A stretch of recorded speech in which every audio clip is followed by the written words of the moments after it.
Welcome to the For the Church podcast, another great gospel-centered resource from Midwestern Baptist Theological Seminary. My name is Jared Wilson. I'm an associate professor of pastoral ministry and author in residence at Midwestern Seminary. And I'm here as always with my friend and my colleague and my co-host, Dr. Ronnie Kurtz, assistant professor of systematic theology. How are you, brother? I'm doing all right. How are you? I'm doing great. You know, something we did a few years ago that I just decided to do again is, and this will change your life. Okay. We rented a dumpster. You ever rent a dumpster? I was wondering why they call you Jared Rent a Dumpster Wilson. That's right. It's because I've been known two times now to rent a dumpster. No, like you start thinking of things that you want to throw away once you have this dumpster. Things that you wouldn't have thought of throwing away. Like I'm kind of tired of this you car. want to fill the dumpster to get your money's worth. And it really helps with like the spring cleaning and just cleaning stuff out. We're going to clean out our garage. We've got a lot of stuff that's accumulated. We want to kind of clean it out. And we did this a few years ago. And man, it's a life changer. It's a life changer. Sounds like what it, you can man. also do is like you throw away stuff. There's stuff that well, now that she's listening, she'll know. There's stuff I throw away that my wife has like stored and things. Oh, I wish I could see Becky's reaction If I said to her, "Can I throw this away?" She'd say no. But then you do it, and she never knows it's not there. Wow. We had a whole collection. Becky, I'm so sorry. When we moved from Nashville, and I'm only half joking, but when we moved from Nashville to Vermont, my brother came to help me pack up some stuff. We had like in a storage unit into a moving truck, and not everything in the storage unit fit in the moving truck. Yeah. We had like all these boxes left over, and my brother was like, "What do you want to do?" I was like, "Let's just throw them away." I was like, "I don't even know what's in those boxes." And so like we threw all that stuff in the dumpster at the. Are you a sentimental guy, or do you? I do. There's things that I want to save and collect, but I don't like clutter. I don't like clutter either. I like things. I saw this comedian. I can't remember who it was, but I saw this comedian do a little skit where he opens up a birthday card and it's like, "Happy birthday," and he's like, "Oh, this is sweet," and he looks up and he goes, "How long do you want me to keep this?" There's a Seinfeld episode about that too. Yeah, that's right. About how long to keep, like he threw away the card from the girl or whatever. She's it's like, "You threw this away? Do I have to wait till you leave, or can I? I will confess, I recycle cards and things like that. I'm not a card guy. My wife. When I say recycle, I mean I throw it in the recycling bin. Yeah. I recycle them back to my eyes. Now the ones that my wife gives me, I keep those. That's right. You know, special ones from kids and for my kids and things. When little kids at church give me stuff, I tend to save those things. That's I have like sweet. a little place for those. Yeah. But in general, I have a unique little spot in my office for student cards, which is they're uniquely encouraging right now. So yeah. So I just want to recommend it. Highly recommend. You got it, man. Getting a dumpster. It will. You heard it here, folks. And then what you do is when you don't have that dumpster, you start thinking through like. Wish I had a dumpster, like man. Training the way that you're looking around at your house about what's keepable and not keepable. You know. Yeah, I have one family member. He'll know exactly who he is. Listen to this. The dude like every 6 months throws away everything. I'm talking everything. And I have to like stop him. Like, "Hey, we will take that actually. Don't throw that away, you know." But he is like whatever the extreme opposite of a hoarder is, he is that. So like he's constantly one fork, one spoon, anything else, let's throw it away. You know, one plate, one cup, you know. I think I would be like that apart from I don't know, your like wife. decor or books or everything. No, I mean, we both have different interests in different things, so we collect different things, I suppose. I'm not opposed to collection. I just don't like to feel like I'm surrounded by stuff. Yeah. And like I don't like that feeling. So my wife's if there's a collector, a place for the thing, that's cool. If there's like tidy organization for the thing, that's cool. So knowing so much about you. I know. I just wanted to pass on that wisdom. Speaking of passing on wisdom. Oh my word. There we go. There it is. I'm back, baby. Got my mojo. Showtime. We're talking about training pastors. Wow. Was that planned legitimately, or was that? No, I thought that's incredible. As we got there. Wow. I mean, I had to set myself up. Yeah, that was good. Yeah. We're talking about who makes pastors. So I have a book coming out this month. Yes. It's called Pastoral Mentoring for the Care of Souls. It's available from Lexham/Baker Books. You can actually pre-order that now. It comes out July 21st. And it's all about how the local church is the ideal place and the biblically designed place to raise up, train, mentor pastors. And this book is aimed at equipping those in leadership to invest in the next generation, how to do life-on-life discipleship, how to mentor and train and form those who are aspiring to ministry towards pastoral ministry. But the question I want to discuss with you, especially as two seminary guys, recording this in a seminary, building as seminary professors on a podcast that's from a seminary, is who is it that actually makes pastors? Is it the seminary that makes pastors? Yeah. So I think this may be the best way to do this. Okay. We probably You didn't like my question? No, what a dumb question. No. That's not it question, at all. Ron. Yeah, like Ronnie's let's do a totally something different episode. Let's go back to the dumpster talk. Let me throw that one away. Yeah. And let's talk about this one. Okay, where do you want to go, Ronnie Kurtz? How about you follow me, big dog? All right. At some point, the baton gets passed. Yeah. That's exactly right. We're just doing the episode right here. All right. No, this is what I'm going to do. We probably have the same boilerplate answer in the abstract. So let's just get the answer out there and then talk about some of the nuances. Okay. Because pastors are called by God, equipped and confirmed by the church. Yeah. The seminary is a parachurch ministry that should come alongside churches, but it's the churches where the real deal is. I mean, we're at a seminary, yes, like you said, but we're at a seminary uniquely for the church. So the church is going to be our answer. That being said, okay, I think it's worth talking about some nuances. For example, I think this is a beef, maybe. Oh, I don't know. I don't have these very often. It might be a beef or just like an upset stomach. I'm not sure, but I think I'm kind of tired. That's right. Stomach. I am tired of what they didn't teach me in seminary. That burns me up. I'm so done with it, man. So like, stupid. What you can't learn in seminary, like all of that. I'm like, okay, cool. Yeah, I didn't teach you how to do finances on QuickBooks. Sorry, sue me. Like Seminaries need a whole course. Yeah, on how to, and really a whole course? No, we don't. Yeah. Seminary should major in the classics, the classical disciplines of Old Testament, New Testament, history, theology, and equip you in some of the practical resources like pastoral leadership, preaching, those kinds of things. How to run your books, how to lead a meeting, you're going to figure that out. Well, and can I just say, even if we do cover, because in my pastoral ministry course, a lot of times these things that guys bring up, they never taught me this. I'm like, I do cover that. I do talk about that. Yeah. I'm trying to emphasize the practical, applicational, the experiential in the course, but even just me telling you about it, or you reading about it in a book, doesn't prepare you for the actual experience. That's of exactly it. So right. you might have some kind of foreknowledge of the thing, and maybe you're somewhat prepared, but you're not as prepared as when you're sitting across from a living, breathing person in that actual situation. Yeah. So there's only so much we can do. I think we're expecting. It's like a little more seminary out of never taught me seminary. how to help my congregant who's just told me they have cancer. It's like, actually, we taught you the Bible. Yeah. A lot. And I talk about that specific thing also, Yeah. but that still is not going to prepare you. That's exactly for sitting right. across from So somebody anyways, who's dying. Yeah. So that's one thing, a little thing to get off my chest. The second Okay. thing to get off my chest, I think, is we both agree, and we said it, I think, even in the previous episode, that seminary is not necessary. Yeah. It's not. You can be a faithful pastor Careful. for the rest of your Careful. life and never go to seminary. Whoa. All right. And yet, it is incredibly helpful. Yeah. And remarkably accessible for almost anyone who's listening to this podcast. I think it's more and more a stewardship issue. Yeah. Because it's more affordable and more available than it's ever been. That's exactly right. Yeah, so it's like, you don't have to have it, but at one point I just want to say, what's stopping you? Even if don't think about seminary as like this accreditation industry that's like, okay, now you can be a pastor, but think of it as like, I want my soul to be formed as a person. Yeah. I want depth in my mind and in my heart. And a good seminary can help you in those directions. Even if we can't prepare a pastor, we can't do that. The church should be the one ultimately to do that. So let's talk about what it can't do. No, That I a just said I church- hate. No, I'm just kidding. That a church can. Yeah. I think the seminary is probably not going to be the place where true godliness is measured. Yeah. It's a part of it. I think it's more of a part of it than people realize. Yeah. If I have a student who has a great mind that isn't godly, we're probably going to meet.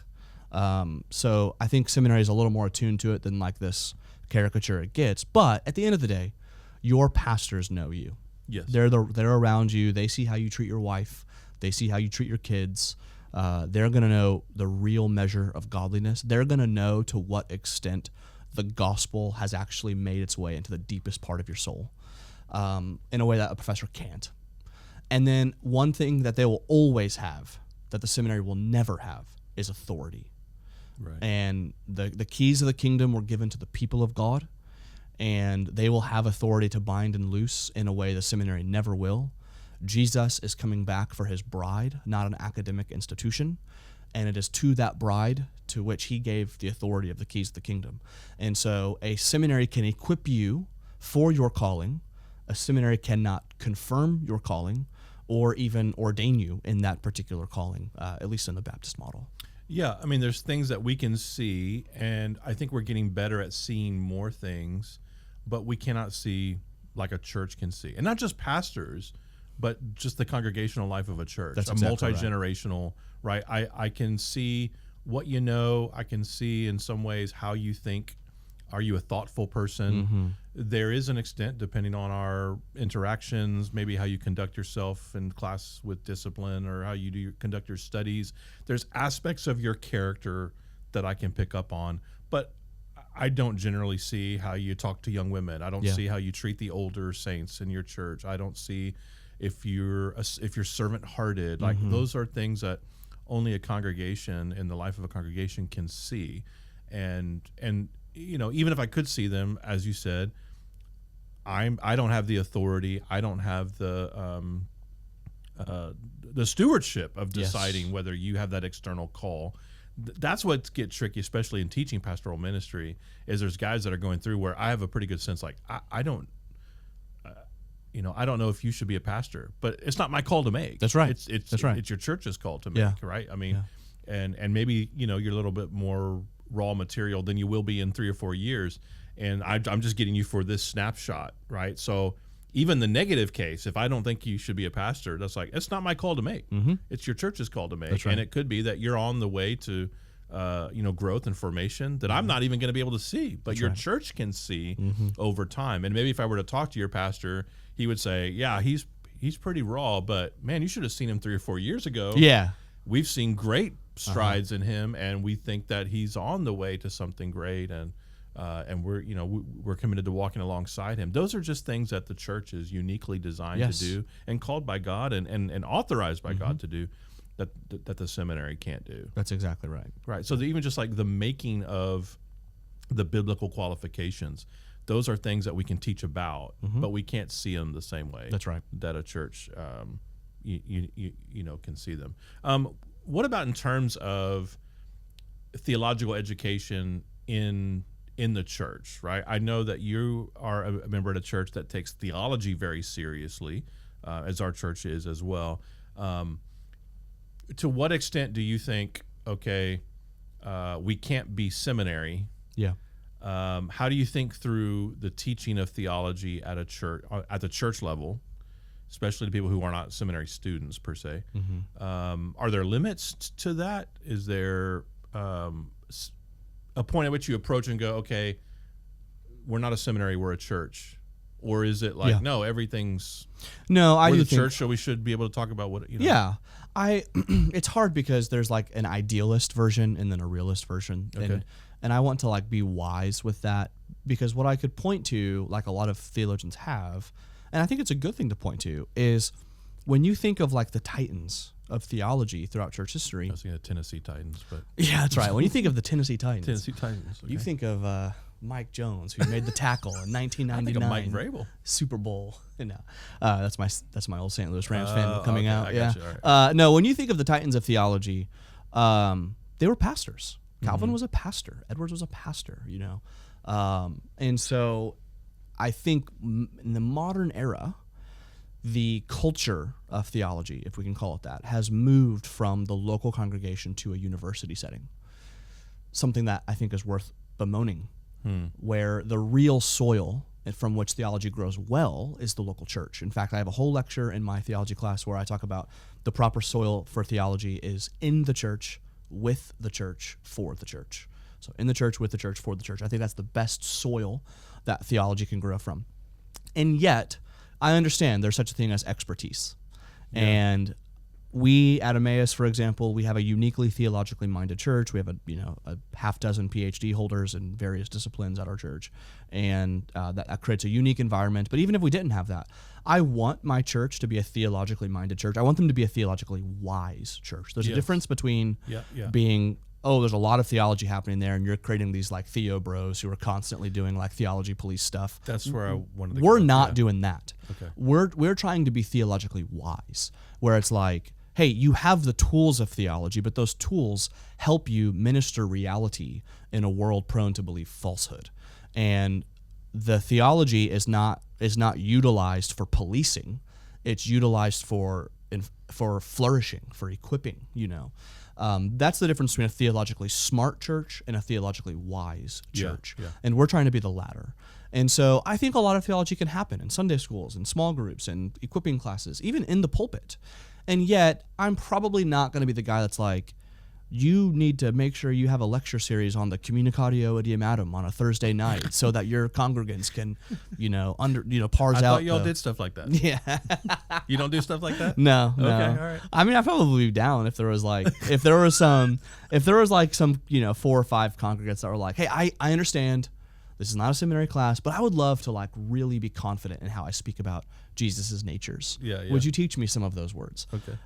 I'm just convinced, and maybe this is not good for my job security, but I'm just convinced theology is not that hard. I really am. I'm convinced theology is less of a brilliance thing and more of an exposure thing. And once you get exposed to some of the topics, if you have a good teacher who can explain things and doesn't see this as like the applause getter, Well, and there's something about showing people in the book. That's right. That's exactly right. I mean, people, especially Baptists, love the Bible. Yeah, amen. And if you can show them in the Bible, especially, you're making a connection to, it's not this theoretical academic. That's exactly right. Terminology categories, but now you're tethering it to text. Yeah. And when you tether it to text, I think something clicks. Oh, yes. For the ordinary Christian. I love that. I mean, they're like, and they're seeing it in the book. That's and exactly right. I think it opens up. It's one thing to learn about diotheletism. It's one thing to learn about diotheletism. It's another thing to learn about what does it mean when Jesus says, "Not my will, but your will be done." Yeah. Which is directly tied to that fancy sounding word. Yeah. I mean, I remember it was years ago, one of the many great articles you wrote for FTC was on the Extra Calvinisticum, which is not an altogether easy doctrine. No. But it's gorgeous when you press in.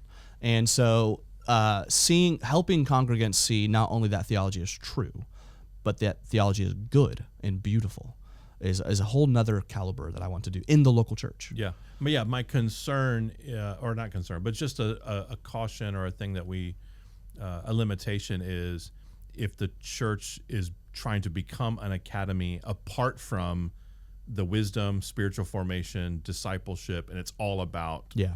I mean, I think we're all aware of church environments where head knowledge is king. Yeah. And who the real holy people are, the people who know a lot, and they may not actually have this fruit of the Spirit at all, right? That's right. The holy people are the people that aren't especially kind or gentle or patient or or peaceful. So I want to say free reign to the church to develop theological education. At the same time, to see that the purpose is growth in Christ-likeness. Yes, amen. Which is something unique that the seminary can't do, the academy can't do. We can speak into it, but we can't do it the way the church can. So don't, abdicate the responsibility and the stewardship that you actually have. When you've seen pastoral training work well, and Emmaus, I suppose, still has residency. We do. Okay. So I know you were super involved in the residency before. What does successful pastoral training look like? What are the components of a successful pastoral mentoring in the local church? Yeah, I love this question. I know you do too. Is this, correct me if I'm wrong, but isn't this what you wrote your dissertation on? Yes. Okay, that's what I thought. Yeah. I know you've spent a lot of time thinking about this. I think a couple of things come to mind here. At Emmaus, it's not overly brilliant. We think about these 3 pillars of head, heart, hands. So being intellectually equipped to do pastoral ministry, being equipped in the character to do ministry, and then being equipped in skill set to do ministry. And pastoral training can go off the rails by overemphasizing or underemphasizing any one of those. We want to develop a balanced, a whole person pastor Yeah. with those three. And yet, I know that in any given pastoral residency curriculum, I can't give everything there. So what I wanted to do, and when I was developing the curriculum for Emmaus for the pastoral residency, was give real deposits in all three of those: intellect, heart, hands. And yet, I also wanted to create some, not suffering, but like some obstacles to where I can see, are those three actually being developed? Like, I wanted to create some assignments or some conversations or some atmospheres, or even a word you used a few episodes ago, like the ecosphere, as Yeah. it were, where I can kind of really measure that. Like, okay, I saw the character right there. And I saw that brother didn't know the answer to that biblical theological question, but actually was relatively informed about where to go to get it. And he was humble enough to say, oh, I don't know. That's a good question, So I want to make real deposits, but also have some withdrawals of like, I want to see you doing this. And so I think a good curriculum makes deposits and demands withdrawals, if that makes sense. Okay. Yeah. When I started out leading the pastoral residency, pastoral training center, we call it, there was a lot on polity, ecclesiology, etc.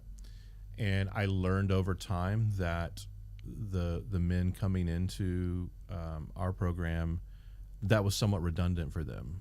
So there was a reason they were at Liberty Baptist Church. They had picked up on a lot of that stuff. It's kind of a lot of the 9 Marksy stuff. Of course. And then even just being in the culture of our church, even if you're a little weak in some of those things, you get up to speed. You just see it, yeah. Coming to members meetings and hearing the language and how we talk and the prospects of church discipline, covenant membership, all those sorts of things. And so I realized, okay, I want to rotate those books out and rotate some other books in. So I'm not trying to be redundant with or unnecessary or superfluous, I suppose. And so I thought, okay, what do I want to focus on? And in our program is 18 months long. We do 4 months in pastoral ministry proper, 4 months in preaching, etc. But I had this bulk of time, and I thought, well, it's the biblical qualifications, it's character, and that's not something you just get from a book. But I was like, let's do 1 month each on these particular qualifications. We do a month on gentleness. We do a month on self-control. We do a month on hospitality. We do a month on the pastor's family, like managing your household well. We do, right? And ideally, you're steeping in those things through the whole course of the residency. But in terms of like the intellectual equipping, the focus in terms of the didactic aspect, we dedicate a month to each of those biblical qualifications. And the idea was, I don't want to just produce guys who know about pastoral ministry, but I want to be able to, especially over the length of the time and personal interaction, be investing in this sort of character formation and spiritual formation, which again is something that really only the church can do. So my advice for those who are thinking about a pastoral training program or a residency or an elder pipeline or whatever you're trying to do is don't just load it up with intellectual equipping. You've got to have that pillar. You have to, yeah. But to be looking at, right, the Bible says elders must be, and it's a lot of character stuff. It's disposition, it's temperament. And so how can you, like Ronnie said, either establish experiences or activities or obstacles that expose their level of those things, or how can you just through discipleship, through one-on-one mentoring, coffees, breakfasts, lunches, having them into your home, around your dinner table, have them come to elders meeting, those sorts of things. How can you, by example and through personal sort of life on life discipleship, see those things formed over time in them? It's just something that the church is uniquely designed to do. Yes. I think historically churches have thought, okay, we've got a young man, he wants to be a pastor, we're going to send him off to seminary. And that's a good thing. And hopefully if he's been sent off, right, he is also involved in a church in the seminary, region where he's being invested in these ways as well. But don't think that you cannot invest personally and train and mentor and disciple along these lines. It's not the seminary that makes pastors. It's churches that's right. that make pastors. My book is about this. I hope if you're interested in this subject, that tell us the title again. It's called Pastoral Mentoring for the Care of Souls, and it's available July 21st from Lexham and Baker Books Publishing. Anything else you want to say? No, about I'm excited for Mentoring? this book, honestly. Yeah. If you enjoyed the podcast, please give us a good review on Apple Podcasts, Spotify, wherever you listen to or watch your favorite podcast. And until next time, may Jesus be big in your church.